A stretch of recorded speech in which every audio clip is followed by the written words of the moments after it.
because there's people listening, and you know, you have this amazing book, which we are so grateful to have. Called High Functioning. There's a framework you have called the 5 V's. Yes. Can you just break that down quickly for anybody who's listening? Because I think whenever people listen, somebody always wants to walk away with something like, well, how can I apply this to my life? I ask people to hold their hands up and just imagine that there are 5 things that if you do a little bit of every day, you can pick 1 or 2, not all 5, then happiness is within reach. Because we're all built with the DNA for joy. We all have the capacity to create dopamine, which is the happy chemical. So if you feel as if you're not getting joy, you can do one of these 5 things every day. The first is validate. So that's acknowledging how you feel and accepting it no matter what, rather than someone telling you like, oh, how are you doing? And you're like, I'm fine. Actually say, you know, I'm burnt out, I'm depressed, I'm exhausted, you know, I'm overwhelmed. What happens when we are honest with our feelings is that it decreases uncertainty. The second V is venting. Now, this is not trauma dumping. This is not like unloading on people, but it's like expressing how you feel, because when you let out the emotions, you actually feel better.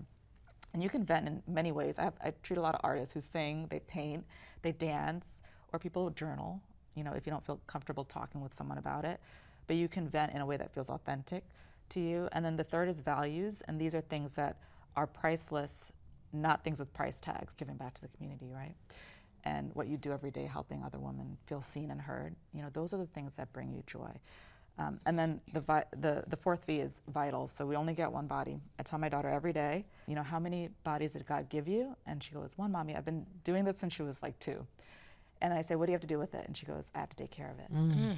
So you only get one body and brain, you know, like, and you're so lucky because there's only one you ever, who will ever exist in this world. So take care of your body. Eat things that nourish your brain. You know, don't eat the processed food that increases inflammation, because that makes you depressed.